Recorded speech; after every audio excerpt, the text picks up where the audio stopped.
Muy buenas tardes, bienvenidos a todos, bienvenidos al ciclo de conferencias en la Universidad Carlos III de Madrid, que hemos denominado Proyecto ELAI, Lecciones Éticas de la Inteligencia Artificial. Es un proyecto patrocinado por la Fundación Tatiana en su tercera convocatoria para la financiación de proyectos docentes y culturales sobre liderazgo y humanismo cívico.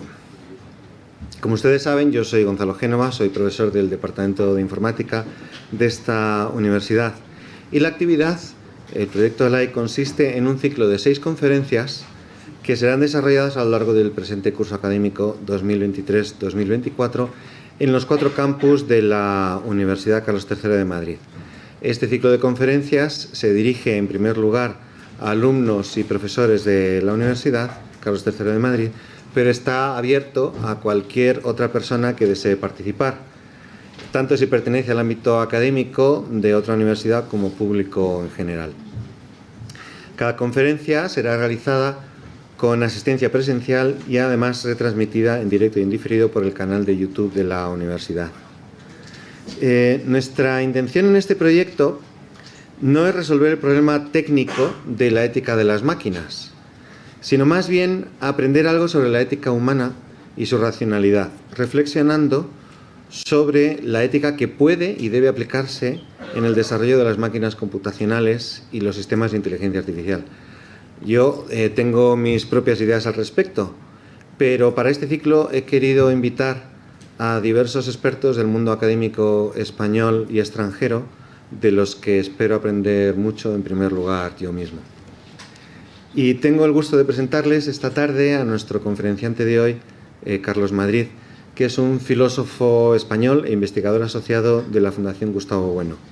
Actualmente es profesor de matemáticas en un instituto de bachillerato de excelencia en la Comunidad de Madrid. Varios de sus libros han sido reeditados en Hispanoamérica y traducidos a otras lenguas, inglés, francés, ruso, no sé si me dejó alguna traducción. Su campo de investigación cubre la filosofía e historia de las ciencias y en especial de la física y de las matemáticas. Para no alargarme más, ya que tienen un resumen de su currículum en la página del proyecto ELAI y no robar más tiempo de su exposición, que ha titulado Ética, Moral y Política de la Inteligencia Artificial, le cedo la palabra. Pues muchísimas gracias, Gonzalo, y muchísimas gracias a los asistentes por venir aquí a escucharme, ¿no? El título de la intervención es el siguiente: Ética, Moral y Política de la Inteligencia Artificial. Y el tema en torno al cual va a girar pues, la ponencia es básicamente eso que se llama, ese rótulo que ha quedado ya condensado, que se llama la ética de la inteligencia artificial. Pero claro, lo primero que uno debe preguntarse es de qué estamos hablando cuando hablamos de ética de la inteligencia artificial, y en concreto de qué estamos hablando, por ejemplo, cuando nos referimos a los problemas éticos, ¿no?, que plantearía pues, ChatGPT, Midjourney, los asistentes personales, las aplicaciones de la inteligencia artificial en medicina o el uso que todos estos sistemas hacen de nuestros datos personales, ¿no?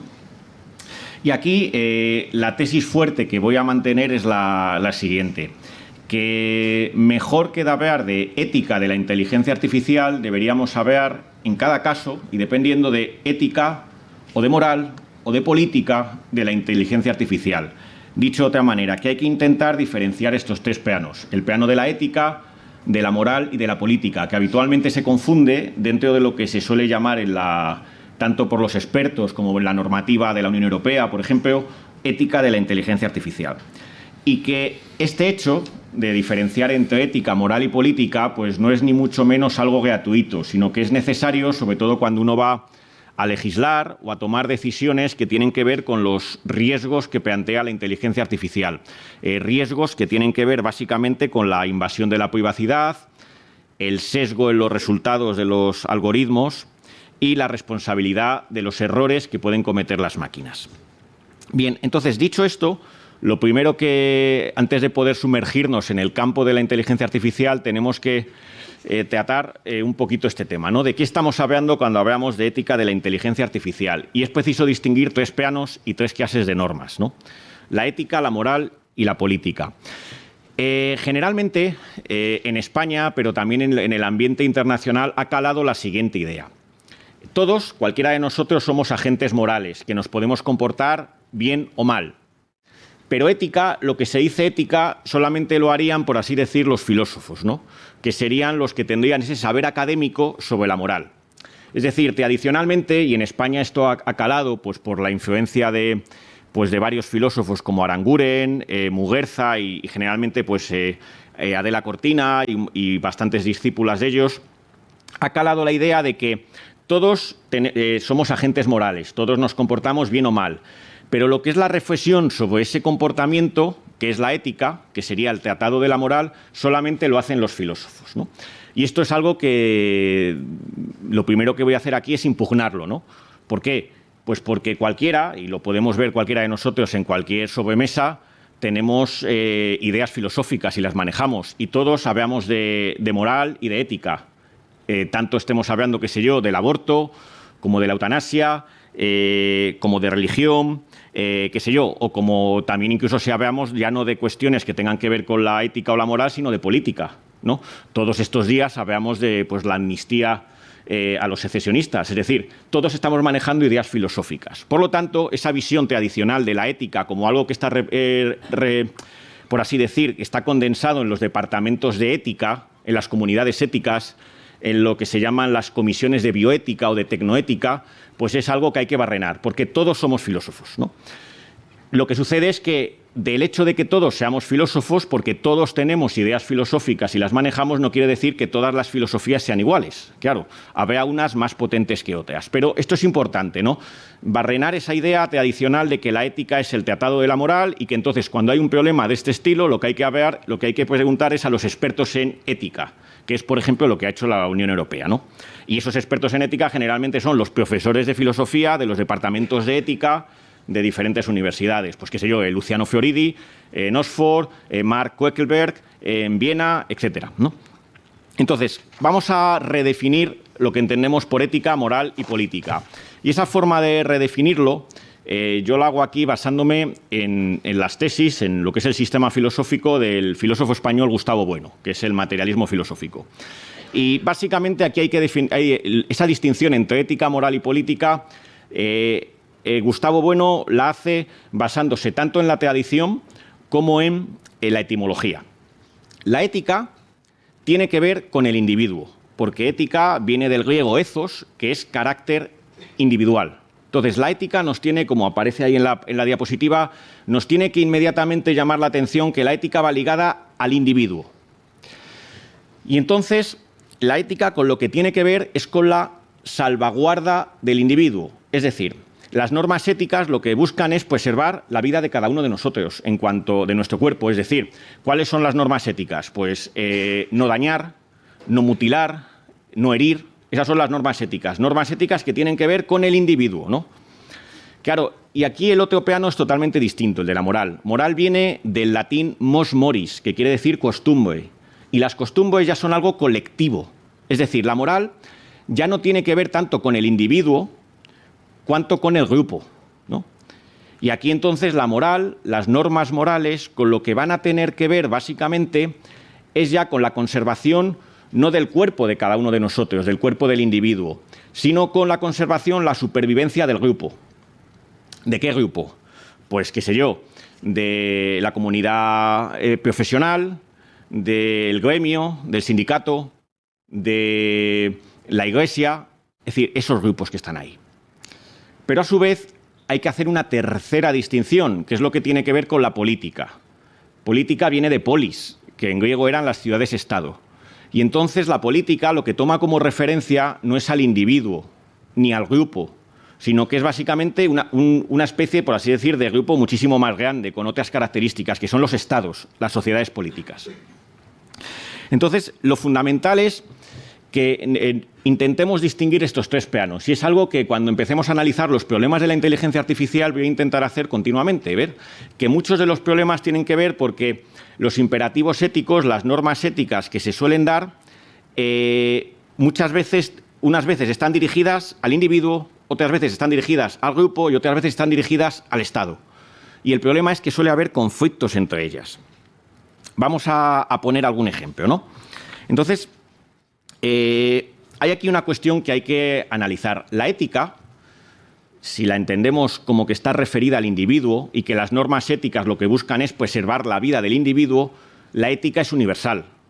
Es decir, ¿por qué? Porque cualquier ser humano, cualquier individuo de la especie humana, pues tiene unas normas éticas comunes, que son ¿cuáles? Pues oye, si algo te hiere, lo evitas, intentas no hacer daño, etc.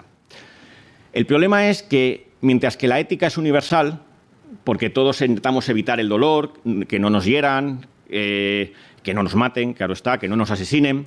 Sin embargo, la moral y la política ya no son universales. ¿Por qué? Porque hay muchos grupos y entonces, por ejemplo, vemos muchas veces que el código deontológico de, qué sé yo, de una comunidad profesional, la de los médicos, pues puede chocar con el código deontológico de otra comunidad profesional, como pueden ser los abogados. O puede ser que la moral de los católicos pues choque con la moral de los musulmanes. Es decir, la moral ya no es universal. ¿Por qué? Porque hay una pluralidad de grupos y esos grupos muchas veces están enfrentados unos con otros. Pero es que lo mismo pasa con la política. Quiero decir, no hay un único Estado. Hay una pluralidad de Estados en el mundo, ¿no? Y muchas veces esos Estados están a muerte con otros Estados. Quiero decir, el bienestar, por ejemplo, de la cohesión del Estado como Estados Unidos, pues muchas veces está en juego ¿con qué? Con que a China no le vaya bien o con que a Rusia no le vaya bien. Con lo cual, aquí fíjense que se nos dibujan ya como varias fracturas que tienen que ver. Por un lado tenemos la escala del individuo con la ética, por otro lado tenemos la escala de la moral, de los grupos, pero por otro lado tenemos también la escala, que estaría un poco por encima, todavía más, ¿no?, de los estados, de la política, ¿no? Y el problema es que hay diferentes tipos de sociedades, y esto es algo que hay que intentar ver claro. Hay sociedades en las cuales la moral prima sobre la ética y sobre la política. ¿En qué sociedades pasa esto? Es decir, que la moral se suele poner por encima, se antepone a la ética y la política. Pues a mí el ejemplo que siempre se me ocurre son las sociedades teocráticas islámicas, donde, por ejemplo, las normas morales, las normas de la ley islámica, de la Sharia, se ponen por encima de la ética de individual y también se ponen, por ejemplo, por encima de la política. De hecho, muchos países islámicos, las leyes judiciales que toman son las leyes precisamente copiadas de la Sharia, de la ley islámica. En Occidente, lo que llamamos vulgarmente Occidente, es un tipo de sociedad en lo cual lo que se suele anteponer que es la ética, ¿no? Se habla muchísimo pues, de los derechos del individuo, ¿no?, los derechos humanos, los derechos del hombre. Y esos derechos individuales se suelen anteponer tanto a la moral como a la política. Claro, aquí hay un pequeño detalle al que hay que llamar la atención. Y es que muchas veces parece como que esos derechos recogidos en la Declaración de los 30 Derechos Universales de los Derechos Humanos, ¿no?, se suele pues suponer que los tiene el individuo per se. Pero hay un detalle que a veces se nos pasa por alto, y es que cómo cambia si uno ha nacido, qué sé yo, a este lado del estrecho o si uno ha nacido al otro lado. Quiero decir que para que se te defiendan los derechos humanos y que de hecho, de facto, los tengas, no es accesorio el estado donde has nacido. O, por decirlo de otra manera, que es precisamente, y esto es algo que conviene meditar, si no estará a veces la política por encima incluso de la ética y de la moral, porque es precisamente la política la que puede garantizar que se te respeten esos derechos o no. Entonces, fíjense aquí ya como si uno tiene estos tres planos, incluso puede hacerse una idea de cómo se organizan las diferentes sociedades políticas. Lo que me interesa a mí que vean es que hay conflictos habitualmente entre estos tres tipos de normas. Es decir, entre las normas éticas, las normas morales y las normas políticas hay conflictos. Conflictos que vamos inmediatamente a reconocer en lo que tiene que ver con el campo de la inteligencia artificial, pero donde este excursus me parece que era necesario pues, para que podamos tener un poco las ideas un poco más claras y avanzar en lo que luego va a venir, ¿no? Pongo un ejemplo para que se vea cómo chocan ética, moral y política, en un ejemplo que a todos nos toca, ¿no? Lo que es el drama de la inmigración, ¿no? Si, por ejemplo, estamos en una playa en el sur de Andalucía y de repente vemos llegar una patera, la ética nos obliga a ¿qué? A inmediatamente ayudarles, curarles, darles alimento, etcétera. También puede ser que tengamos la obligación moral de hacerlo. Pues, por ejemplo, qué sé yo, si uno es cristiano, pues tiene el deber de practicar la caridad cristiana. Y entonces también pues tendrá que ayudar a esos inmigrantes que llegan, pues sanándolos, llevándolos al médico, curándolos, etcétera, etcétera. Ahora bien, ¿qué sucede? Y esto es la clave de lo que hay que pensar para que se vean las contradicciones. Si a fuerza de actos éticos o morales, por ejemplo, un país empieza, qué sé yo, a acoger millones y millones de inmigrantes, pues que el buen orden de ese Estado, el bienestar de ese Estado, se desploma, porque es decir, un país como España, que tiene unos 50 millones de habitantes, imaginen, Nigeria tiene 180, y si no recuerdo mal, la edad media en Nigeria del país son 18 años. 18 años, con 180 millones de habitantes, si no recuerdo mal. Pues imagínense que España, a fuerza de actos éticos o morales, pues acoge, qué sé yo, 50 millones. Pues obviamente el país se desploma, ¿no? Entonces, fíjense aquí el choque, las fracturas que hay tan grandes en la realidad entre la ética, la moral y la política, ¿no? Y cómo muchas veces chocan. ¿Y esto qué nos quiere decir de lo que ahora vamos a ver de la ética de la inteligencia artificial? Pues quiere decir que ese campo de la ética de la inteligencia artificial se nos dibuja como una especie de campo de batalla, donde muchas veces las normas éticas van a estar en conflicto con las normas morales y también con las normas políticas. Y donde a la hora, por ejemplo, de cuando voy a intentar analizar los llamados dilemas éticos que plantea la inteligencia artificial, yo no voy a intentar ni mucho menos aquí resolverlos. Nadie tiene la varita mágica, ¿no? Sino lo que voy a intentar hacer es algo muchísimo más sencillo, que es decir, mira, aquí hay un problema y llamar la atención sobre esa contradicción que hay ahí, ¿no?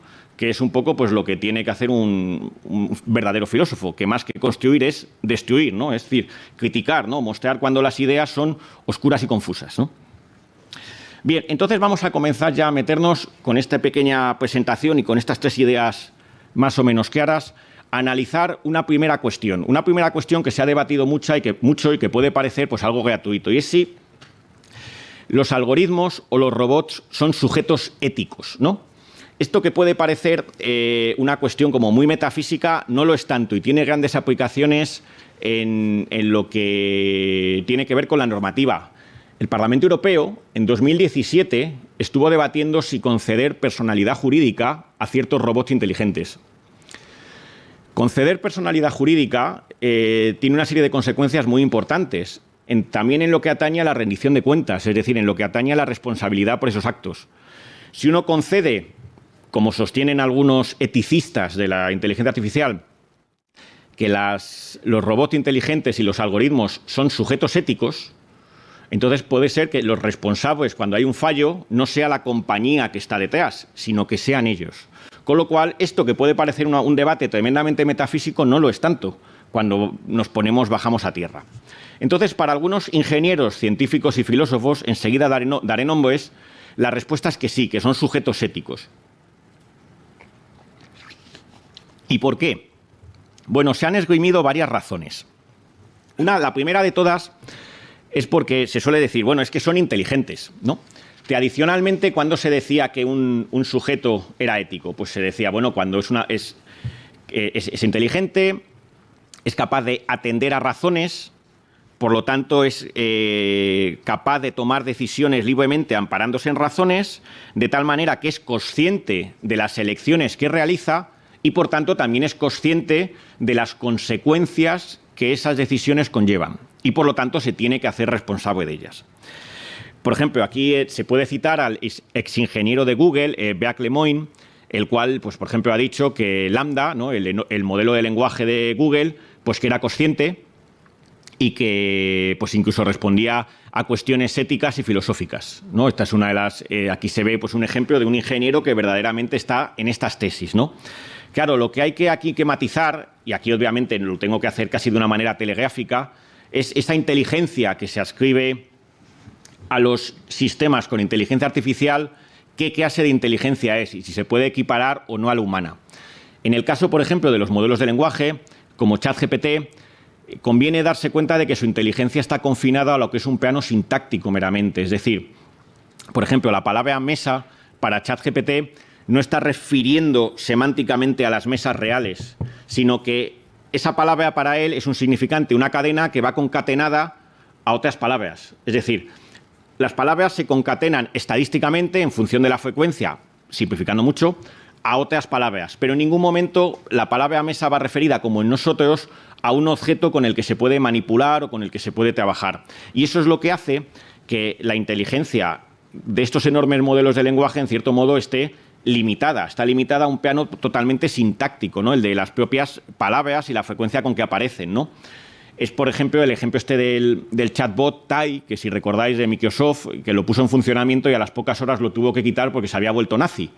Claro, él aprendía a partir de las respuestas que le daban los usuarios le empezaron a trolear y poco a poco empezó a repetir, pues eso, que hacía falta un nuevo Hitler y que hacía falta un nuevo holocausto que acabase de una vez con todas por los judíos. Y inmediatamente Microsoft lo quitó. Claro, aquí a veces lo que se olvida es que Tai no sabe quién es Hitler, no es capaz de asociar Hitler con el cuerpo al que nosotros estamos refiriendo, ni él sabe lo que es el holocausto. Simplemente él lo que está es conectando unas palabras con otras y las repite en función de la frecuencia. Con lo cual, es decir, no se puede pensar que verdaderamente él dice, se ha vuelto nazi. Oiga, no se ha vuelto nazi. Está repitiendo consignas nazis, que es una cuestión diferente. Entonces, conviene, ya digo, matizar lo de la inteligencia de los algoritmos o los robots con inteligencia artificial. Pero generalmente el argumento que más se ha dado para considerar que son sujetos éticos, es decir, agentes que pueden obrar éticamente, bien o mal, y que por tanto serían responsables de sus acciones, es que son seres sintientes, es decir, que sienten. Claro, aquí esto puede parecer, ¿y esto quién lo ha mantenido? Bueno, pues por ejemplo un filósofo de Oxford, que es uno de los líderes del transhumanismo, que es Nick Bostrom. En una entrevista en el New York Times, publicada el 12 de abril de este año, pues él decía que ChatGPT ya mostraba indicios de ser una persona que tenía sentimientos, que sentía. Y que cuando le hablas, pues que él te responde, etcétera, ¿no? Es decir, y que tiene, por así decir, decía, destellos de racionalidad, pero también unos ciertos destellos de tener cierta sensibilidad, ¿no? Y que, por lo tanto, él llegaba a decir, bueno, no es tanto un sujeto ético, pero es como una especie de paciente ético, es decir, como un animal, como un perro. Es decir, los perros no les hacemos responsables de lo que hacen, pero sí sabemos que sufren, que pueden sentir. Es decir, serían pacientes éticos, pero no agentes éticos, ¿no? Si, por ejemplo, un perro muerde, como pasó en Zamora hace no mucho, muerde a alguien, no hacemos responsable al perro. Es decir, no cogemos al perro y lo metemos en la cárcel. ¿A quién hacemos responsable? Al dueño, ¿no? Pues algo parecido pasaría con los robots. Claro, el problema es que aquí homologar los robots o los algoritmos a los animales es mucho, pues, suponer. ¿Por qué? Porque no es lo mismo estar formado, qué sé yo, de silicio que de carbono. Quiero decir, aquí, de nuevo, la materia, los objetos materiales no es importante, es decir, no se puede extraer eso. No es lo mismo estar formado por células que estar formado por neuronas. Y las famosas neuronas artificiales, pues, las tienen una semejanza, pero también, en ciertos aspectos, son muy distintas de lo que son las neuronas biológicas, ¿no? Pero, fíjense, entonces, para Nick Bostrom, por ejemplo, estaría muy mal, sería un comportamiento ético malo si, por ejemplo, ustedes están usando ChatGPT y les da una respuesta incorrecta y como todos hemos usado, luego hay que decirle si lo ha hecho bien o mal, ¿no? Hay que reforzarle, ¿no? Para el aprendizaje por refuerzo. Bueno, pues si te ha respondido mal y tú le dices que lo ha contestado bien, te estarías comportando mal con él, ¿no? Es como si a un perro le propinas una patada, ¿no? Eso es lo que él estaría sosteniendo. Claro, desde mi posición, y se la puedo avanzar, lo que habría que decir es que, o sea, maltratar a una inteligencia artificial no está mal por ella, no, sino que estaría mal porque puede ocasionar daños ¿a quién? A los seres humanos que después van a usarla o a sus legítimos propietarios. Esa sería la cuestión del asunto, ¿no? Claro, esta cuestión de que los robots son seres sintientes, pues tiene mayor trascendencia. En 2015, una antropóloga especialista en ética robótica, Kathleen Richardson, lanzó una campaña buscando prohibir, atención, el desarrollo de robots sexuales inteligentes. ¿Por qué? Porque ella sostenía que si se empiezan a crear robots sexuales inteligentes, como la famosa esta Roxy con 3X, ¿no? Pues entonces resultaría que sería una especie de continuación de la esclavitud sexual y de la prostitución. Claro, fíjense aquí que de nuevo se está pues suponiendo que ya tienen ellos mismos sentimentalidad. Es decir, las razones para prohibirlos pueden ser otras, pero no pensar que es que la IA tiene ella misma sensibilidad, porque si no, es que estamos en el momento en el cual cuando uno va a comprar tabaco a la máquina de tabaco, echa el dinero, le devuelven la cajetilla y la máquina dice su tabaco gracias, que dijera, oye, qué maja, que siente gratitud. A que ninguno de nosotros pensamos que la máquina de tabaco siente gratitud cuando dice eso. Es una respuesta que está programada. Pues en esto es exactamente igual. Bien, entonces, dicho esto, para que ustedes vean que este tema está más, hay incluso una asociación de las que se pueden hacer socios, que es esta. La asociación PETRL, que es Gente por el Tratamiento Ético de los Aprendices por Refuerzo. Es decir, esta asociación, que fue fundada en base a un artículo que escribe Brian Tomasic, que es un ingeniero, sostiene que lo que nos hace seres éticos es aprender por refuerzo, ¿no? Y como muchas IAs aprenden por refuerzo, y los seres humanos supuestamente también, eso es la condición de ser éticos. Y entonces ha fundado una sociedad que lo que hace, ¿qué es? Pues lo que hace es que intenta buscar que, por ejemplo, pues no se torture a los robots. Por ejemplo, ¿qué tortura podría ser un robot? Pues imaginar que ponemos, qué sé yo, un algoritmo a sumar todos los números naturales. Como eso está condenado hasta el infinito, pues sería una especie de sofisticada tortura, ¿no? O qué sé yo, o le ponemos a barrer mercurio, ¿no? Un robot y a barrer mercurio. Y entonces eso también pues sería una especie de, como es imposible acabar con esa tarea, una especie como de sadomasoquismo, ¿no? Que estaríamos teniendo con el robot, ¿no? Pero claro, si estas medidas nos las tomamos en serio, lo que quiere esta gente, pues claro, esto provocaría una auténtica revolución social, ¿no? Porque, qué sé yo, ¿habría que inscribir a los robots en comisiones obreras? ¿Habría que apuntarles a la seguridad social? ¿Podría ChatGPT trabajar más de 40 horas semanales? ¿Qué sé yo? ¿Podrían los robots afiliarse al Real Madrid o al PSOE? Quiero decir, que aquí hay un montón de cuestiones que si uno se las toma en serio, pues es que se ve que esto es que no tiene ni pies ni cabeza, ¿no? Pero para que ustedes vean cómo está el patio y la confusión que hay en estos temas. Entonces, la respuesta desde mis coordenadas, que ya digo que son las del materialismo filosófico de Gustavo Bueno, son las siguientes. Los sistemas con inteligencia artificial tangentemente no constituyen agentes ni pacientes éticos, ¿no? Por las cuestiones que he mencionado. Entonces, cuando nos estamos relacionando con un sistema de inteligencia artificial o con un robot, nos estamos relacionando con otra cosa. De modo que las inteligencias artificiales solo entran en el campo de la ética, la moral o la política cuando lo que consideramos no es la relación del hombre con la máquina, sino las relaciones entre varios hombres a través de las máquinas. Esta es la clave del asunto. Es decir, las inteligencias artificiales solamente van a entrar en el campo de la ética, de la moral o la política cuando lo que estamos considerando son las relaciones entre unos seres humanos y otros a través de las máquinas. Es decir, en la relación con una máquina no hay nada. Es simplemente eso, es una relación con una cosa. Por lo tanto, no deberíamos decir, por ejemplo, que conversamos o que dialogamos con ChatGPT. No, simplemente lo que estamos haciendo es usar ChatGPT, interactuar con él. Punto. Bien, entonces, si los sistemas con inteligencia artificial no son sujetos éticos, no son, por tanto, responsables del bien o del mal que produzcan. De tal manera que los responsables van a seguir siendo los seres humanos que estén detrás, es decir, los desarrolladores o los usuarios. Y esto es una cosa importante. Y a veces uno tiene la sospecha de que cuando esto se alientan ese tipo de debates, si los robots tienen personalidad o no tienen, hasta qué punto esto también no puede ser que sea una estrategia, consciente o inconsciente, de las grandes compañías tecnológicas para restarles responsabilidades. De tal manera que si algo falla, pues esas compañías tecnológicas se vayan de rositas porque, oye, la culpa es del robot o del algoritmo, no es nuestra, ¿no? Pero claro, si uno hace un análisis fino de estas cosas, pues al final la responsabilidad sigue recayendo, antes o después, en los hombres. Y entonces ya nos podemos meter a analizar cuáles son esos dilemas éticos, morales y políticos que plantea la inteligencia artificial. Si recuerdan del principio, distinguimos esos tres planos. La ética, lo que tiene que ver con los individuos. La moral, lo que tiene que ver con los grupos. Y la política, lo que tiene que ver con los estados.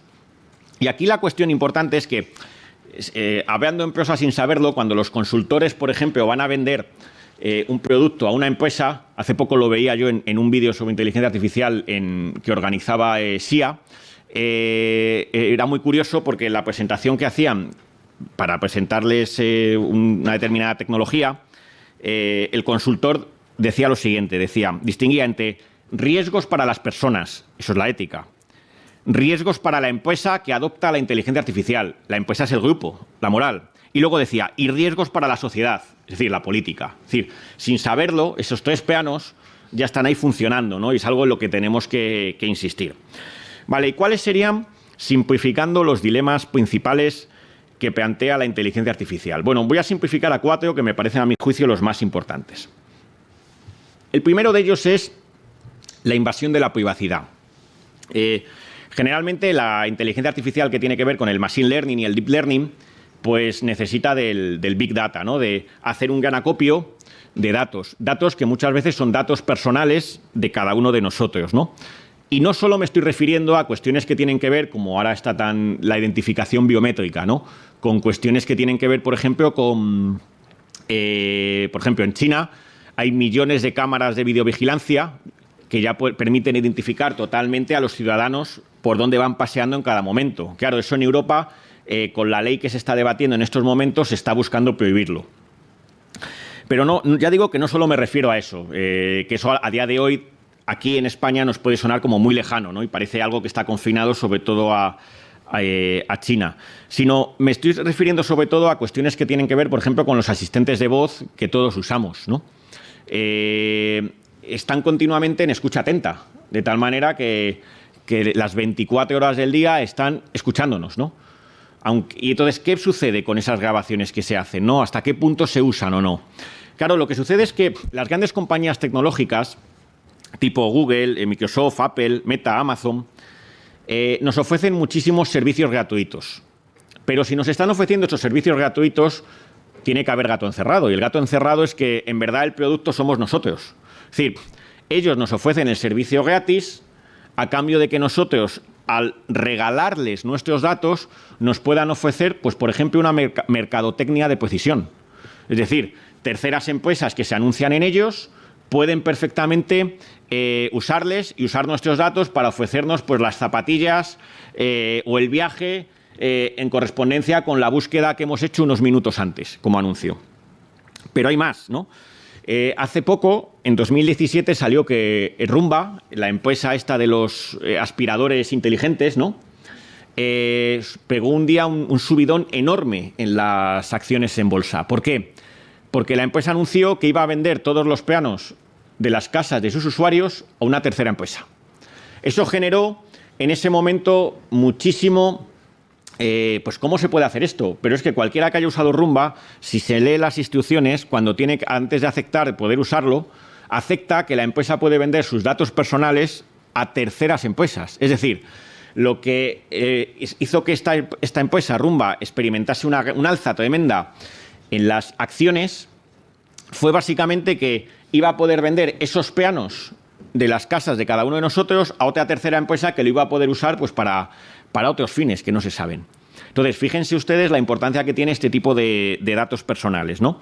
Entonces, no es solo, ya digo, que los sistemas con inteligencia artificial recopilen y acumulen, en muchas ocasiones sin nuestro permiso explícito, datos personales nuestros, sino que los pueden emplear con fines que desconocemos o ignoramos. O sea, no solamente ofrecernos mercadotecnia de precisión, sino venderlos a terceros. Eso sería el primer problema, ¿no? que plantea la inteligencia artificial, a mi juicio. El segundo tiene que ver con el sesgo. El sesgo en los datos y en los algoritmos. Bien, se habla de sesgo en los datos para referirse cuando un algoritmo de inteligencia artificial es entrenado con una serie de datos que no son, por así decir, con una muestra, ¿no? Como se suele decir en estadística, que no es representativa de la población bajo estudio. Pongo un ejemplo. Imaginar que estamos preparando un sistema de inteligencia artificial para detectar, qué sé yo, a base de una radiografía de los pulmones, si hay alguna posibilidad de padecer cáncer de pulmón. Y el entrenamiento que hacemos de ese sistema es con radiografías de personas adultas entre los 18 y los 45 años. Pues, ¿qué pasará? que posiblemente el algoritmo funcione muy mal cuando le ofrezcamos una radiografía de alguien que es menor de 18 o mayor de 45. Claro, en estos casos me podéis decir, es muy fácil corregir el sesgo en los datos. ¿Qué hay que hacer? Ampliar la muestra.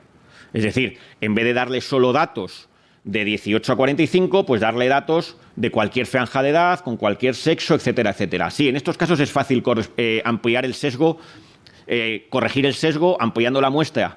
Pero en otros casos es que este sesgo puede pasar desapercibido de una manera bastante difícil de detectar. Pongo un ejemplo.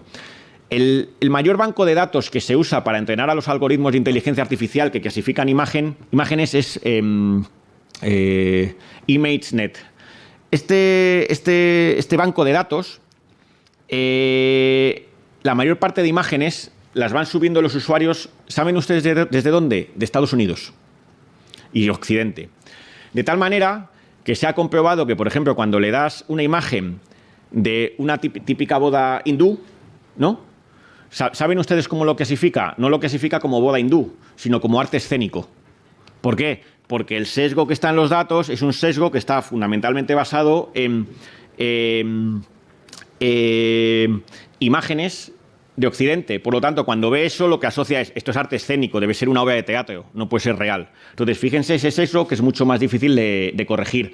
Hay otro sesgo muy bonito que contaban en un libro reciente dos investigadoras de la Universidad de Santander, es que hicieron para detectar el COVID en radiografías.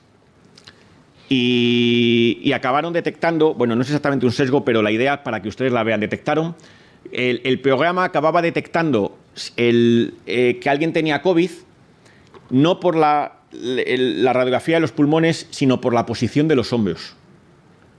Y claro, ellos se acabaron dando cuenta. ¿Por qué? Porque cuando alguien tenía COVID y le hacían la radiografía, se encontraba enfermo, y entonces, ¿qué hacía? Como había tosido mucho, estaba así, encorvado.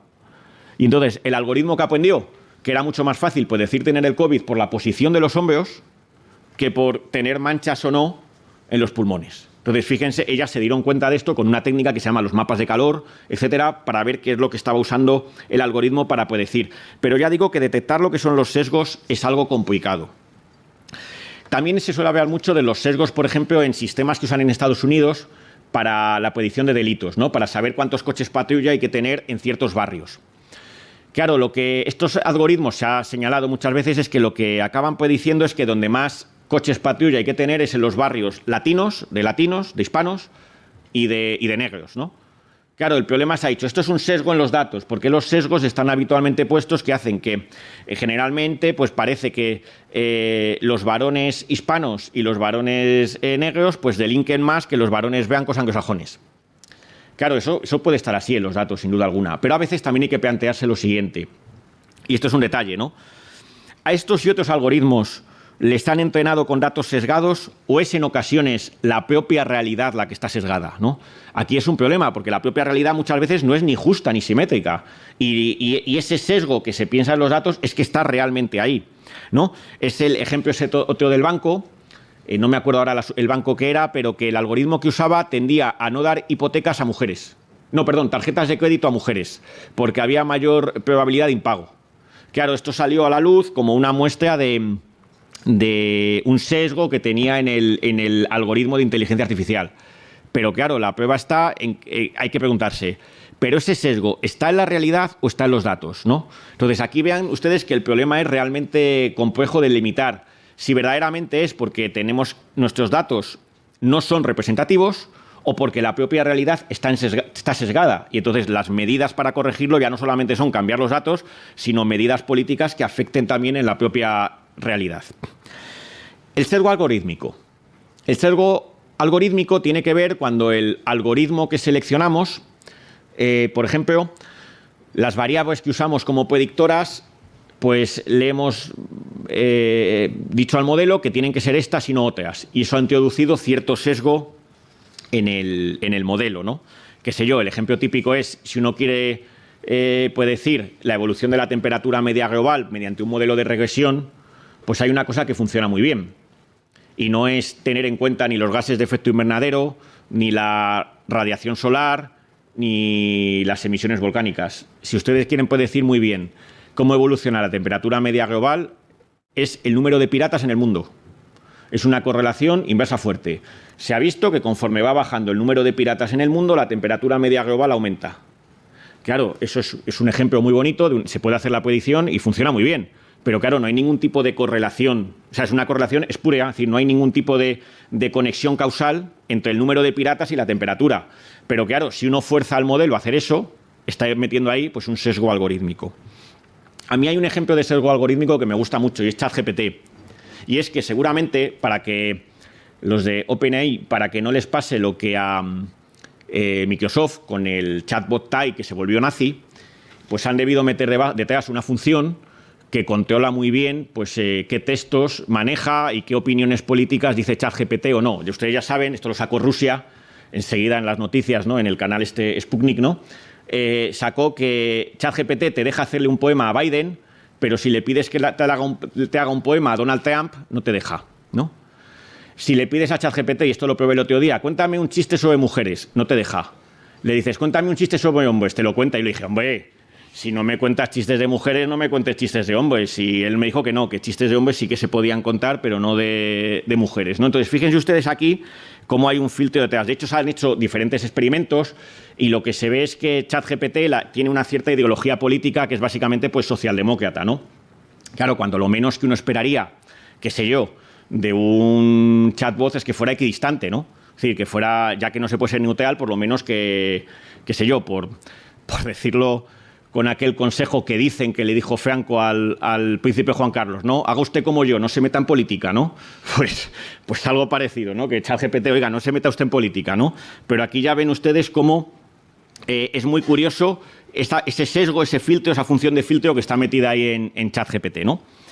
El siguiente problema, y es un problema que de hecho, Gonzalo, que está aquí, lo ha tratado en muchísimas ocasiones, es el de la explicabilidad de las cajas negras. Y es que generalmente las redes neuronales, que a día de hoy son el modelo que más se usa, pues funcionan como auténticas cajas negras, de tal manera que cuando la red neuronal toma una decisión, sea acertada o sea errónea, pues no se puede explicar muy bien por qué lo hace. Es tal la cantidad de parámetros que tiene detrás que uno no puede decir muy bien cuál es el peso de la entrada o qué valores de la entrada es lo que determinan la decisión final. Y claro, esto plantea cuestiones peliagudas. Imagínense un algoritmo de inteligencia artificial aplicado en medicina, ¿vale? Que funciona muy bien, pero que el médico no es capaz de explicarle al paciente por qué toma la decisión que toma, ¿no? Y les pregunto, ¿acaso eso no sería como el médico que se pone de rodillas delante del curandero? Es decir, ¿a que no aceptaríamos un médico que a la hora de curarnos una enfermedad pues tomase una técnica del curandero y dijera, pues toma usted esto, hace esto, levanta las manos y sana? Aunque funcionase, no lo aceptaríamos. ¿Por qué? Porque el médico, ¿qué tiene que hacer? Coger esa técnica del curandero, que se supone que tendría su funcionalidad, y explicarla en sus términos. Es decir, ser capaz de decir, mira, es que la causa de que funcione es este mecanismo que está aquí. Entonces, claro, les estamos pidiendo a los médicos en ocasiones que usen algoritmos de inteligencia artificial que ni ellos ni los ingenieros son capaces de explicar. ¿Y eso acaso es una especie de regreso, una especie como de curanderismo, ¿no? Con lo cual ya ven que el problema es delicado. Y la última cuestión es la que tiene que ver con otra serie de implicaciones sociales. Una es lo que se llama las nuevas mentirosas. Bueno, en español ya ha quedado lo de fake news, pero para no usar el anglicismo yo digo nuevas mentirosas. Nuevas mentirosas es un término que se usaba en la España de Felipe II y de Felipe III, lo ha descubierto pues, los archivos un amigo mío, Iván Vélez, el cual pues ha visto que era el término, por ejemplo, a Felipe II le escriben cartas unos piratas holandeses diciendo que las Filipinas han caído. Y lo que les contestan Felipe II es que eso lo llaman nuevas mentirosas, es decir, noticias mentirosas. Bueno, pues ese término, nuevas mentirosas, es lo que llamamos fake news, ¿no? Y claro, es un verdadero problema, ¿no? A día de hoy, con los programas de generación de vídeo, de voz, se puede perfectamente poner a un personaje público diciendo o haciendo lo que no ha hecho. Y eso, obviamente, pues supone un verdadero problema. Y también las cuestiones que tienen que ver con el desempleo, ¿no? Se suele decir que la automatización de ciertas tareas va a provocar una serie de cambios laborales muy importantes. Claro, aquí hay que darse cuenta de un detalle. Hasta ahora todos pensábamos que los cambios que se iban a producir laborales era que se iban a automatizar pues ciertas tareas rutinarias o repetitivas. Y sí, eso está pasando. Pero a los que más se está sustituyendo, ¿sabes a quiénes son? A las personas que trabajan delante de un ordenador.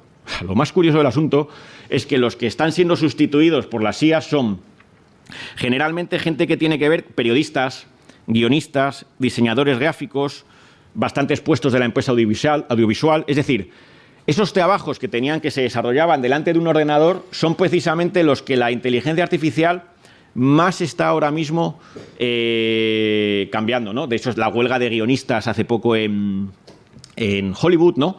Y este tipo de cuestiones. Y de hecho, los periodistas a día de hoy, las noticias, el otro día lo veían, no me acuerdo en qué periódico lo comentaban, que pueden hacer perfectamente con ChatGPT la edición en cualquier idioma.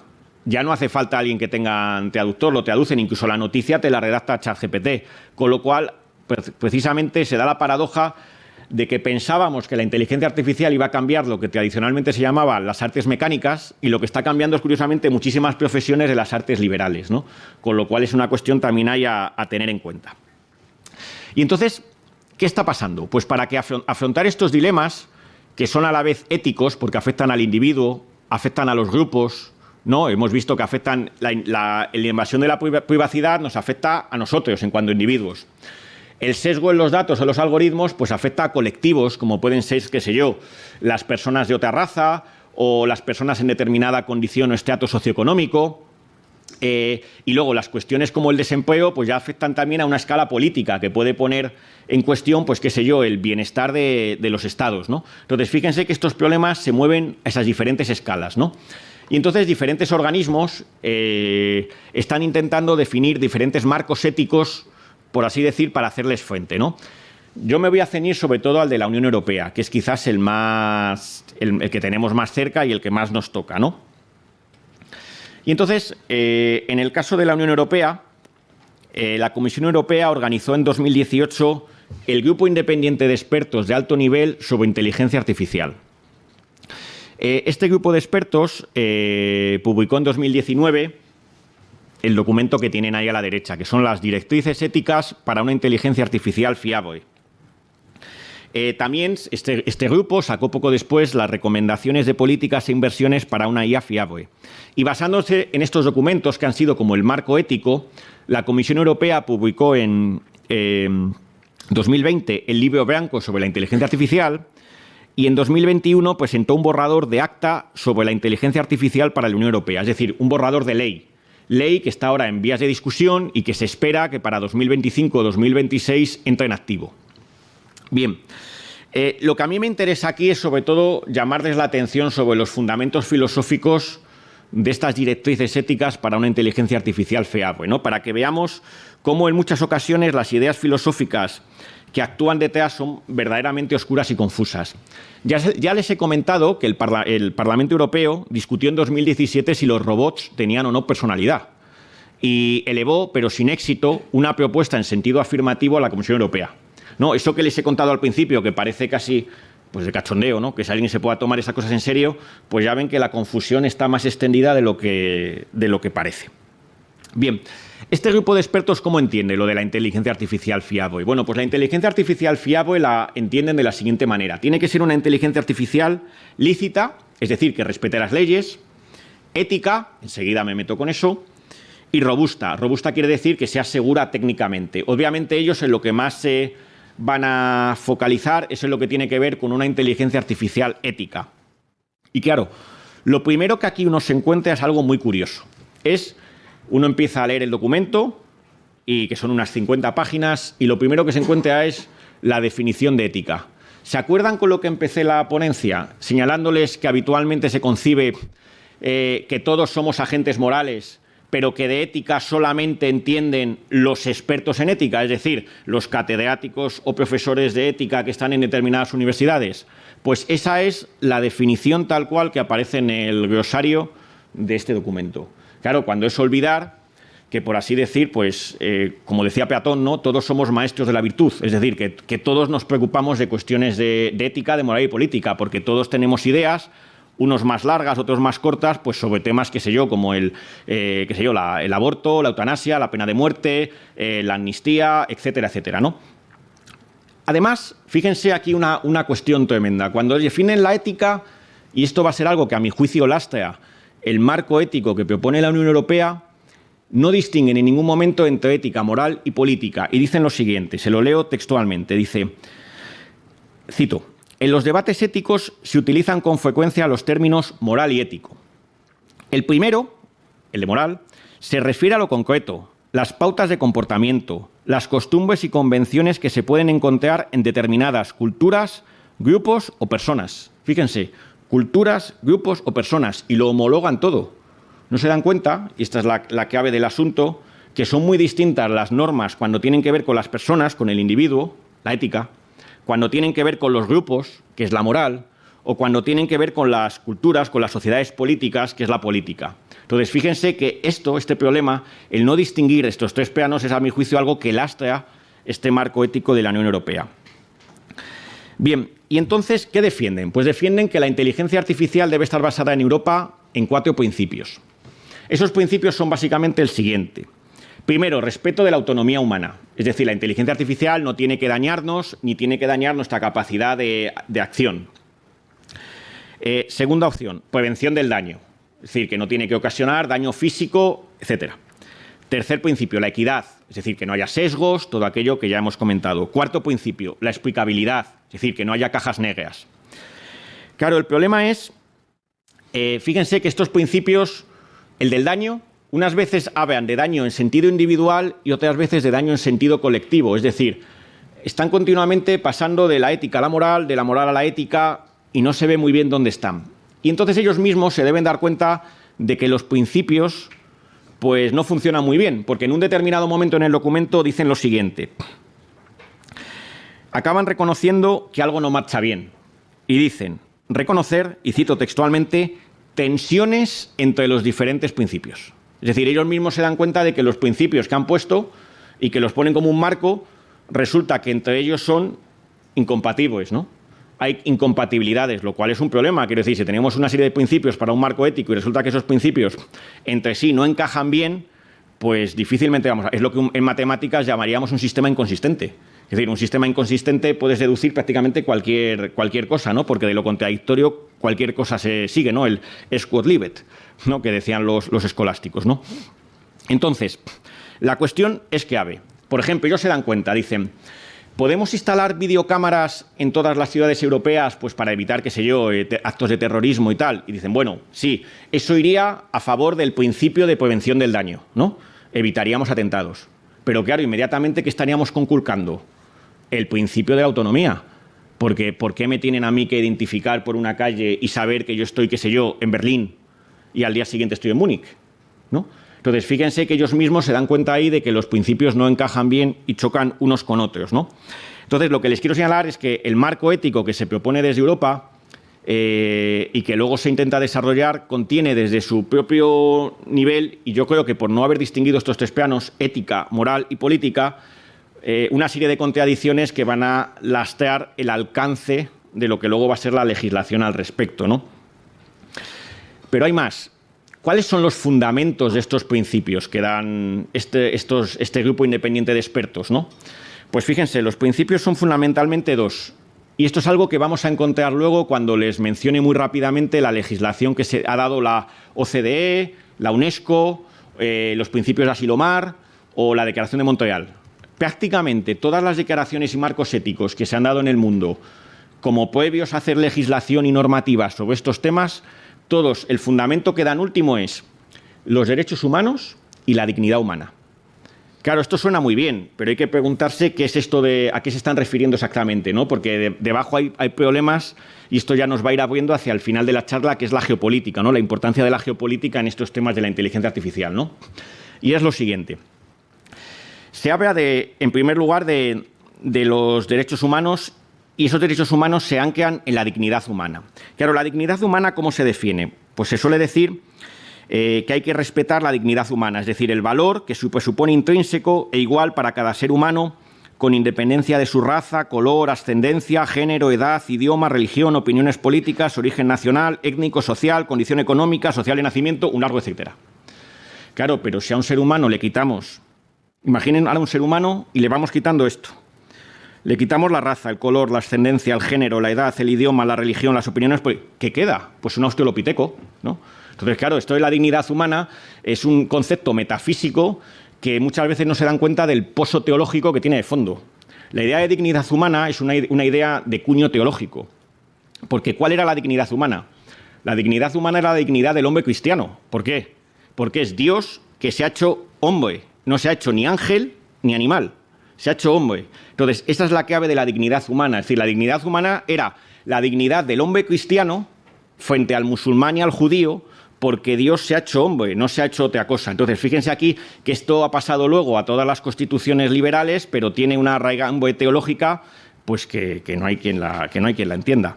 Y si hablamos de los derechos humanos, pues claro, se presuponen los derechos humanos como si fueran una especie de emanación del hombre, ¿no?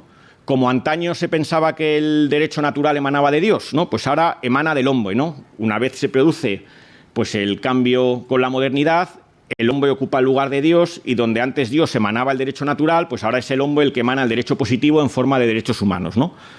Pero claro, a veces aquí hay que de nuevo llamar la atención sobre la política. ¿Qué son los derechos humanos? Pues los derechos humanos no son más que el derecho de los países vencedores en la Segunda Guerra Mundial. Es decir, Estados Unidos y los países aliados. Porque hay que recordar que la Unión Soviética y los países satélites no votaron nunca a favor de los derechos humanos. Y China, por supuesto, pues no los ratifica. Y a veces se olvida que esos derechos humanos que se presuponen en estas legislaciones que hacemos en Occidente, que son la base común y universal de todo, no están firmados por los países musulmanes. En 1990, los países musulmanes firmaron la Declaración del Cairo, que son los derechos humanos en el Islam. En esta declaración ellos hacen una versión de los derechos humanos acorde con la Sharia, con la ley islámica, donde, por ejemplo, lo de la libertad de culto, vamos a dejarlo, lo de la igual dignidad de la mujer se dice, pero no se especifica en qué términos, ni en términos políticos ni nada, con lo cual la cuestión es mucho más complicada de lo que parece. Pero sí, ya les digo, si damos el salto de la Unión Europea a otros organismos, pues nos encontramos con lo mismo. Es decir, la mayor parte de instituciones suelen apelar a los derechos humanos y a la dignidad humana como fundamento último de sus marcos éticos, pensando que esos son universales. Pero de universales, como les he intentado mostrar, pues eso está por suponer, ¿no? Eso es precisamente lo que está en discusión, ¿no? Si son o no universales. Bueno, y si saltamos a la Declaración de Montreal, pues la confusión ya es total, porque el primer principio, se lo leo, dice lo siguiente. Es el principio de bienestar de la Declaración de Montreal para un desarrollo responsable de la inteligencia artificial. Y dice el primer principio, el cultivo del bienestar, dice la inteligencia artificial debe cultivar el bienestar de todos los seres conscientes. En otras ediciones lo han traducido al español como sintientes. O sea, fíjense aquello que comentábamos al principio. Entonces, la inteligencia artificial debe cultivar de los seres conscientes, y entonces solamente seríamos los seres humanos, o de los seres sintientes, y entonces ya estamos metiendo a los hombres, los animales superiores, y incluso para algunos, dentro de seres sintientes, estarían también los propios robots. Con lo cual, fíjense que este tipo de debates, que a veces parecen debates bizantinos, para nada, es decir, tienen una aplicación total en lo que se está legislando, porque precisamente en la definición correcta de lo que sea la inteligencia artificial va a ser luego el alcance, el límite que van a tener las leyes. Voy ya acabando. Si ustedes se dan cuenta, yo he estado cada 2 por 3 haciendo referencias a la historia. Y es que aquí la clave del asunto es la geopolítica. Y esto es lo que verdaderamente nos va a marcar el paso de la ética de la inteligencia artificial. Por mucho que cuando, por ejemplo, cualquier organismo ahora tiene que implementar una serie de normativas sobre inteligencia artificial. Por ejemplo, la EASA, ¿no? Los de aviación. Y sacan la hoja de ruta 2.0. La empiezas a leer y te encuentras toda esta cháchara eticista que acabo de contar ahí metido, ¿no? Pues una inteligencia artificial que debe ser fiable y confiable, centrada en el ser humano, inclusiva, que respete la diversidad, es decir, les puedo leer, por ejemplo, aquí para que ustedes lean la de la UNESCO, para que ustedes vean todo lo que se mete, ¿no? Que parece la Carta de los Reyes Magos. Se lo leo. Dice, La inteligencia artificial debe estar centrada en la dignidad humana y los derechos humanos, así como la igualdad de género, la justicia social y económica y el desarrollo, el bienestar físico y mental, la diversidad, la interconexión, la inclusión y la protección del medio ambiente, de los ecosistemas. Bueno, y sigue. Que parece eso, pues la carta a los Reyes Magos pidiendo, pues, todos ganando, ¿no? Todos ganando. Claro, entonces esto, como hay que, aquí la madre del cordero es la geopolítica, que es lo que va a determinar qué está pasando. Y la prueba lo tenemos en la reunión del G7 de hace, ¿cuándo fue? Hace nada, a finales de octubre. El G7 se reunió para determinar cómo había que legislar sobre la inteligencia artificial. Y claro, había dos posturas tremendamente enfrentadas. Por un lado, Estados Unidos, que quiere una regulación lo más laxa que se pueda. ¿Por qué? Porque las grandes compañías tecnológicas son estadounidenses. Europa es lo contrario. ¿Por qué? Porque Europa, en la propia Comisión Europea, reconoce que vamos a la zaga en inversión privada. Y entonces, claro, ¿cómo ve esto de la inteligencia europea? Lo ve como, en cierto modo, como una injerencia. Entonces, yo la única funcionalidad que le veo a toda esta cosa eticista, sin perjuicio de que pueda tener cuestiones positivas, es evitar, por así decir, que nos coman las grandes empresas estadounidenses, es decir, que no puedan aquí campar a sus anchas, ¿no? Que Europa sea capaz de poner ciertas barreras, ciertos límites. Y entonces, al final, ¿a qué solución se acordó? Pues la vía media, que es la de Japón, que es ni manga ancha ni regulación tan estricta como quiere la Unión Europea, sino una especie de regulación un poquito suave. Claro, lo que a veces ese fue el acuerdo del G7, pero el acuerdo del G7 no tiene ninguna obligación. Quiero decir que luego los países lo pueden llevar a cumplir o no.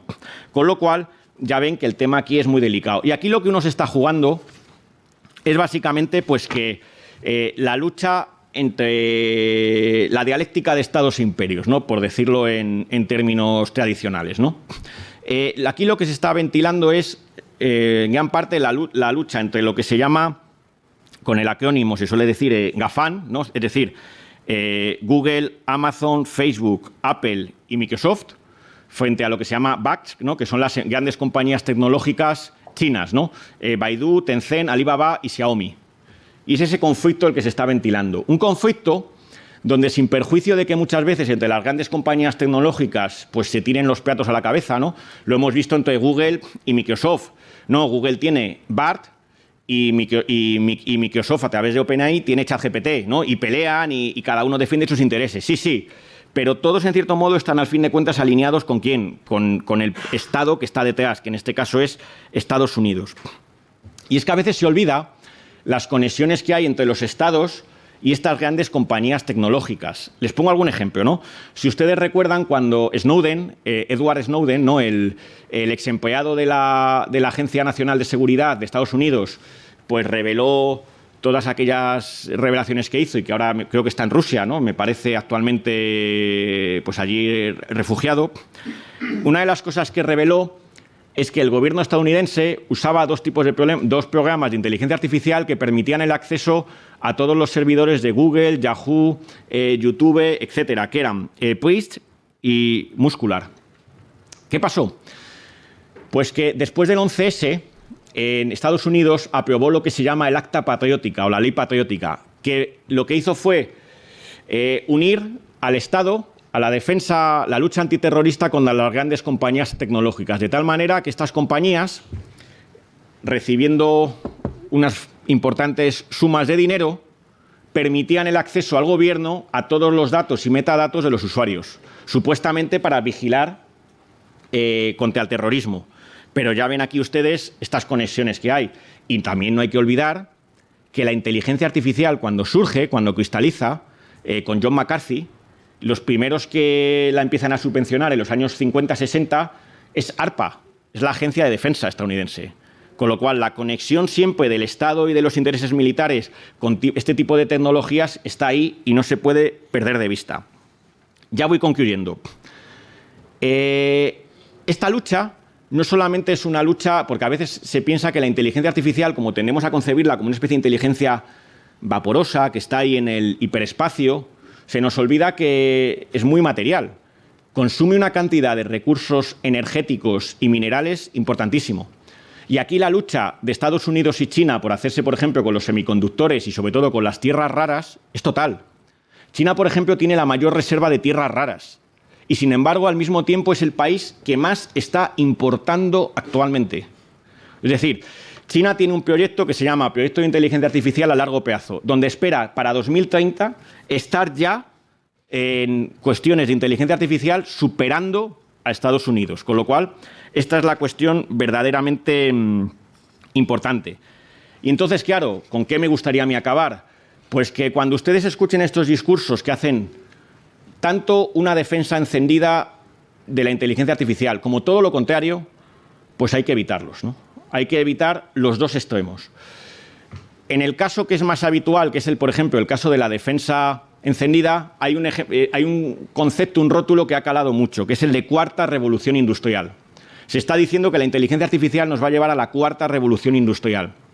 Bien, ese rótulo, ¿saben ustedes quién lo ha popularizado? Un economista que es Klaus Schwab, que es precisamente el presidente del Foro de Davos, del Foro Económico Mundial.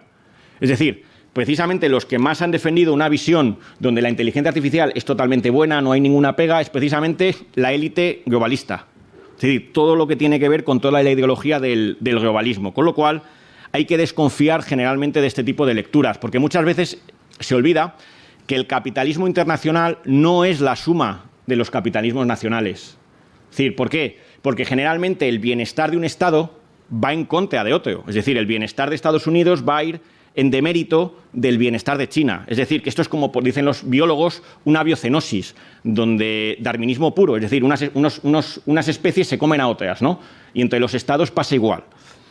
Por lo tanto, y ya concluyo, volviendo al principio, me gustaría que cuando, por ejemplo, uno escucha otro de los apologetas de la inteligencia artificial y del transhumanismo, que es Yuval Noah Harari, que seguro todos hemos visto sus libros, el de Homo Deus, etcétera, él dice, ingenuamente, dice que si las decisiones de las máquinas son menos estúpidas que las nuestras, pues les acabaremos cediendo nuestras decisiones. Y yo lo que le contestaría es que si hacemos eso, le estaremos cediendo nuestras decisiones no a las máquinas, sino de facto a los hombres que están detrás de esas máquinas, por decirlo de otra manera. Que no es que las máquinas vayan a controlar a los hombres, sino que ciertos hombres van a controlar a otros hombres a través de las máquinas. Y esta es la clave del asunto. He dicho. Muchas gracias.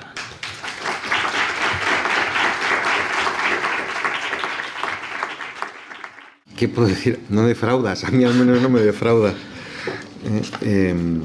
Bueno, yo tengo muchísimas ganas de hacer preguntas, pero tenemos algo menos de media hora y hoy es el momento del público. Entonces voy a ir a recoger el micrófono y por favor levantéis la mano.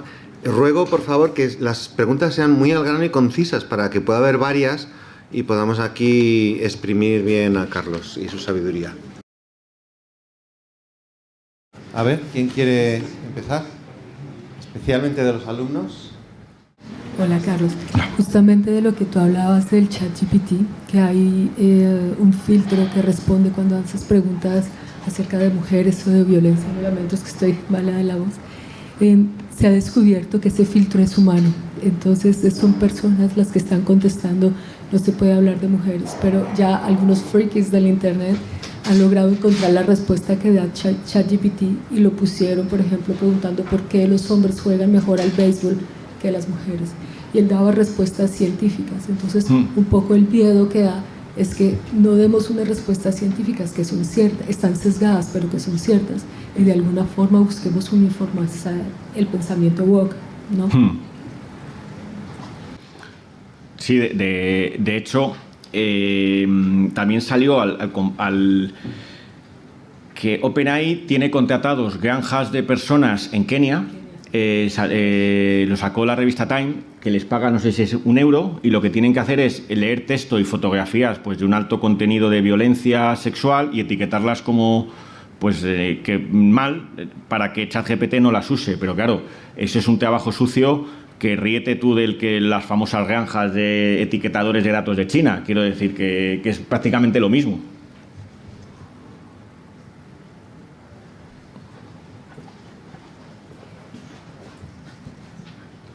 Yo más tenía una cuestión un poco más idealista y un poco más mirando hacia el futuro. Si crees que llegará en algún momento que las máquinas podrán crear su propia moral o su propia ética, su propio pensamiento ético, que no dependa de nosotros.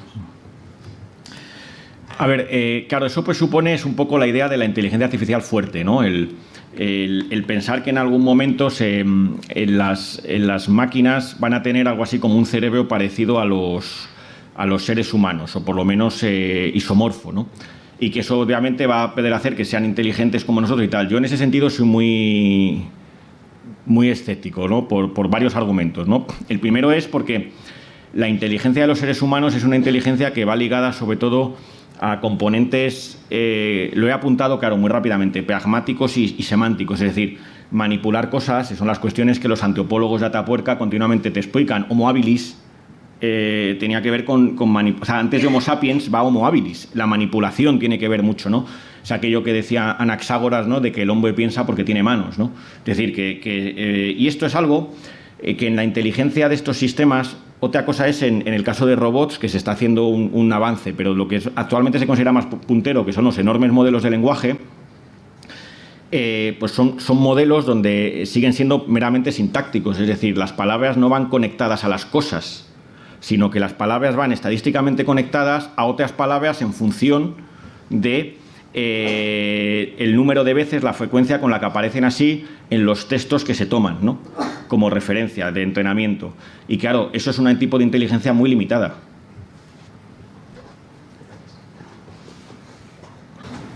Hola, buenas tardes. Muchas gracias por la ponencia. Yo tenía una cuestión acerca de...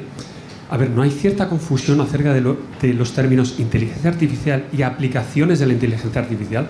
Porque esto de hablar, estar a favor o en contra de la inteligencia artificial es como estar a favor o en contra de la energía nuclear. Es irrelevante discutir acerca de ello, ¿no? O sea, la energía nuclear, pues tirar bombas atómicas está mal, pero usarla para curar cánceres está bien. Entonces, es más hablar de las aplicaciones que... Entonces, ¿no existe mucha confusión al respecto? Sí, totalmente de acuerdo. Sí, totalmente de acuerdo en que generalmente... claro, el problema es que aquí hay una cierta diferencia con la energía nuclear, ¿no? La energía nuclear uno puede suponer que estaba dada con anterioridad a nuestras aplicaciones tecnológicas. Por ejemplo, en el Sol. En el caso de la inteligencia artificial, y esto es el germen de la confusión, la inteligencia artificial no está dada con anterioridad a las aplicaciones. Es decir, precisamente son las aplicaciones donde se reconoce la inteligencia artificial, no en otros sitios. Con lo cual yo creo que esa es la diferencia con la energía nuclear. La energía nuclear, por encima de que uno construya, qué sé yo, una central, o ya está, se supone que ya es algo que está dado en el centro de las estrellas, ¿no? Mientras que aquí la inteligencia artificial, el propio concepto, aunque, claro, cuando lo formula McCarthy,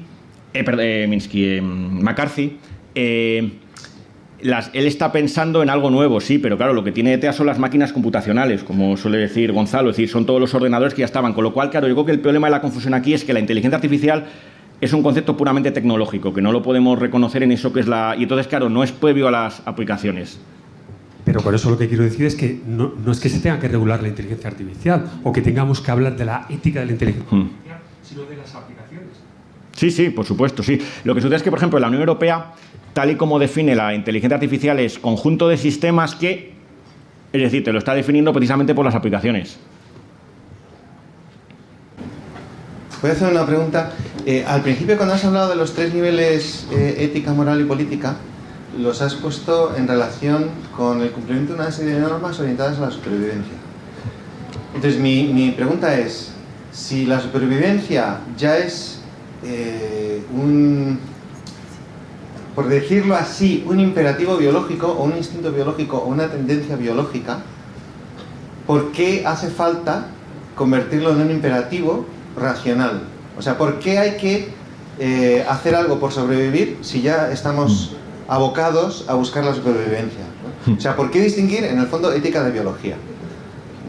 Mi curso de ética para ingenieros le pongo el subtítulo entre la supervivencia y la dignidad, porque precisamente pienso que hablar de ética es hablar de algo más que de supervivencia, y que por lo tanto explicar la ética desde el punto de vista de la supervivencia, sea del individuo, del grupo, del Estado, me parece a mí que no satisface la idea que tenemos de, bueno, al menos la idea que tengo yo de lo que es la ética.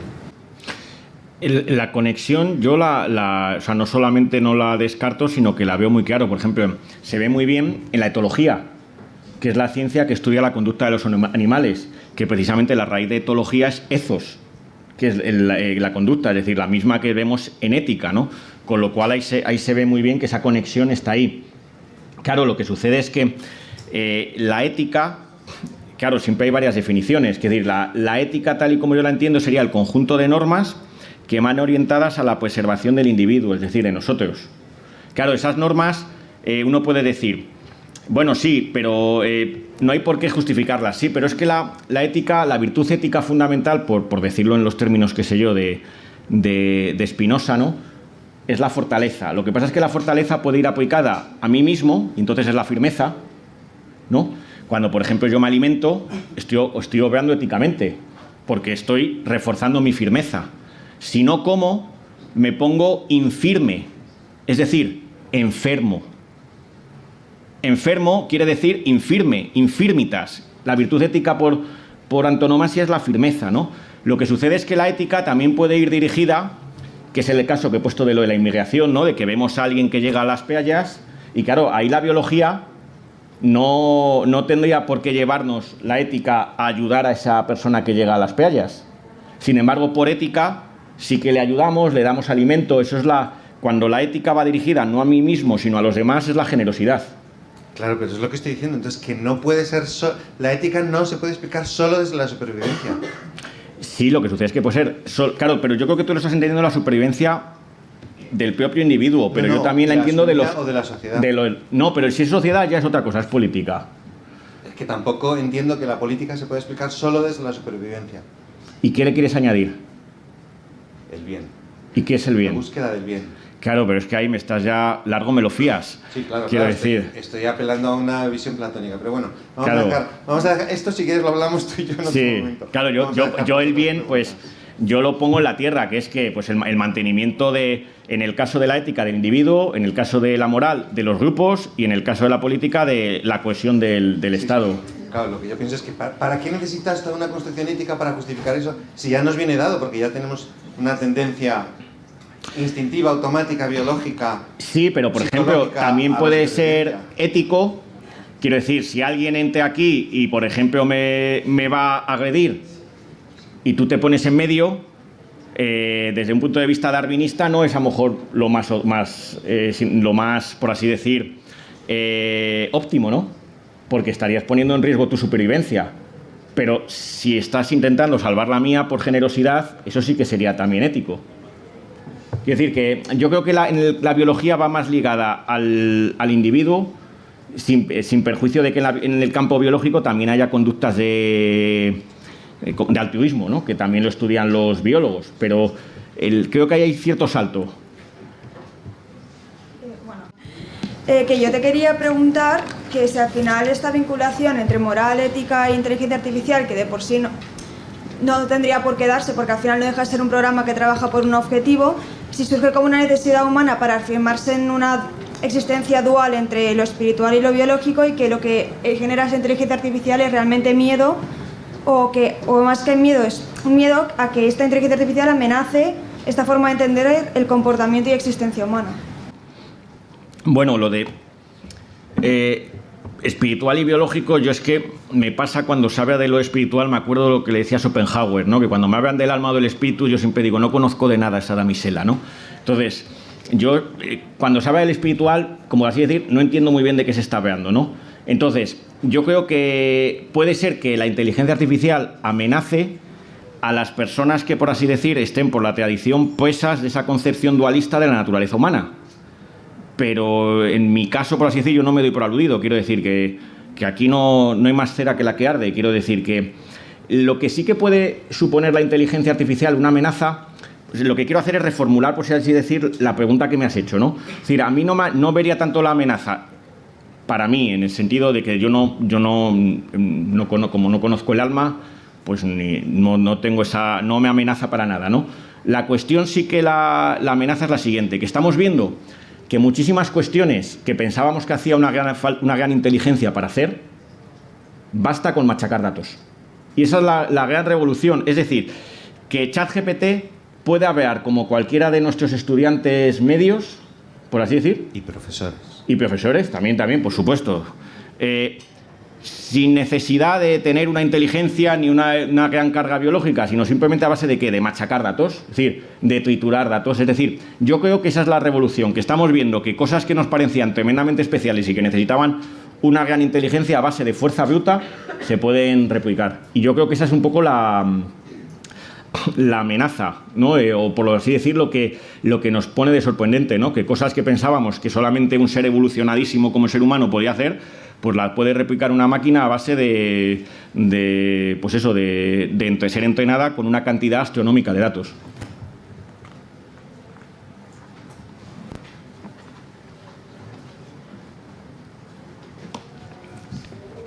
Bueno, hola Carlos, ¿qué tal?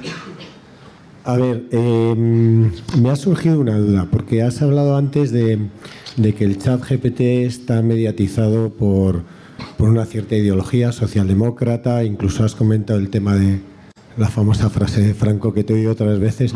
También hay que recordar que Franco era muy mentiroso en esa frase porque hacía política todos los días, lo que no quería es que los demás la hicieran, ¿no?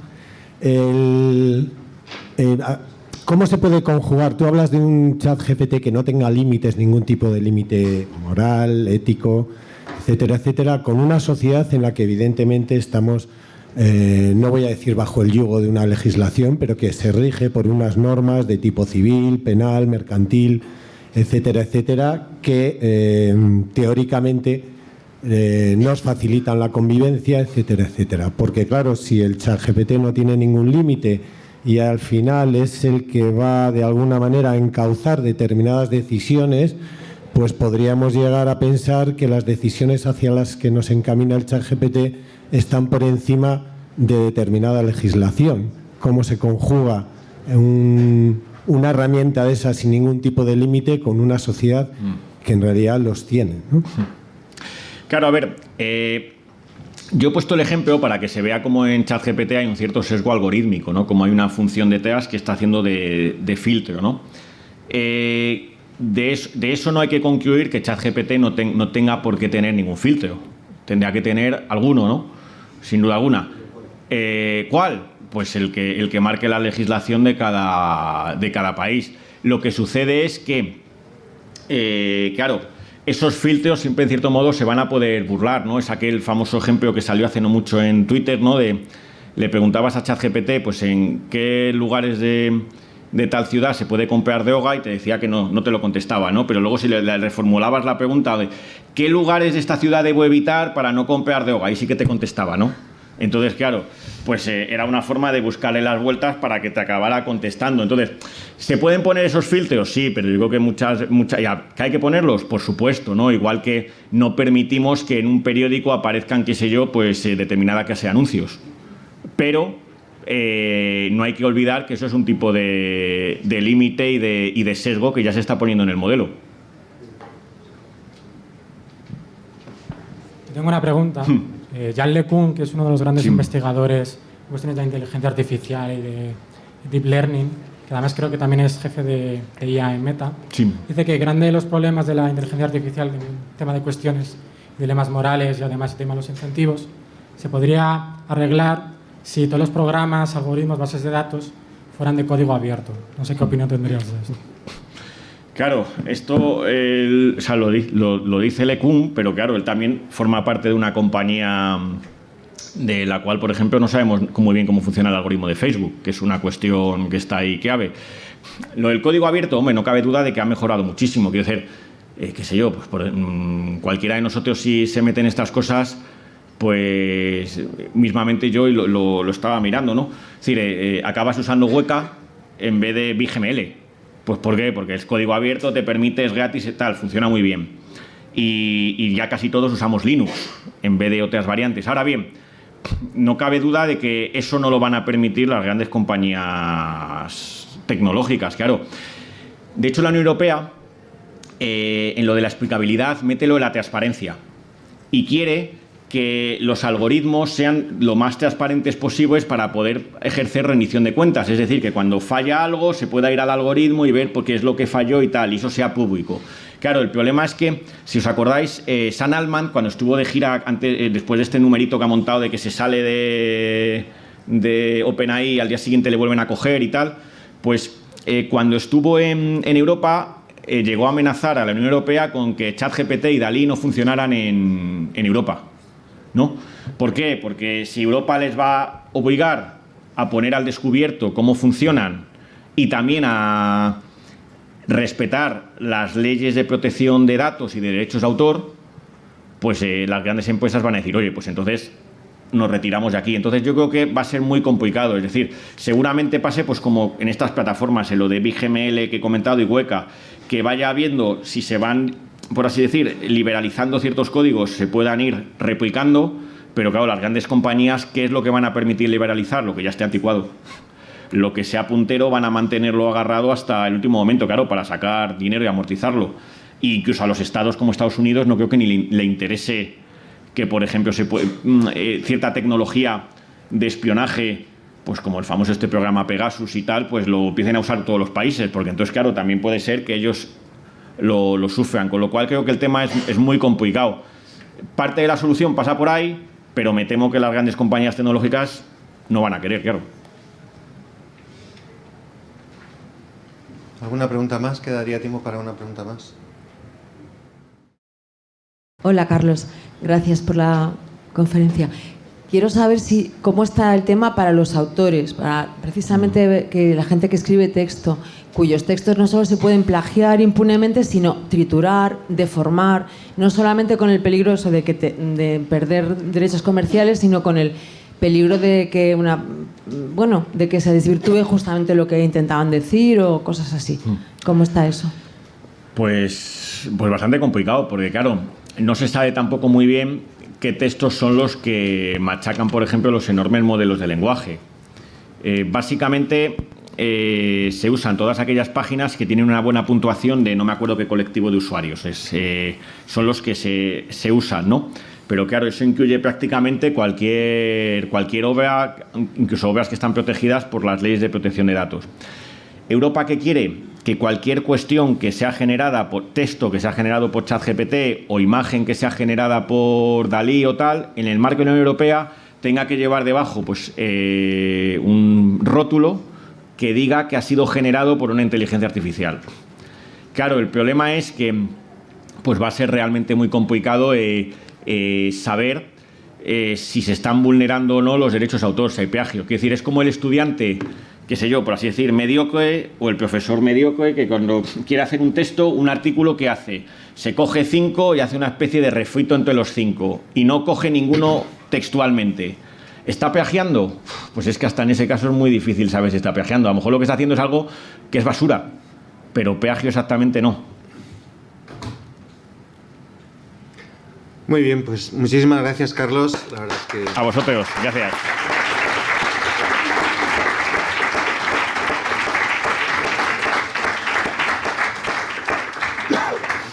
Y la siguiente conferencia ya será el 12 de febrero en el campus de Getafe, el profesor Daniel Innerarity. Muchas gracias.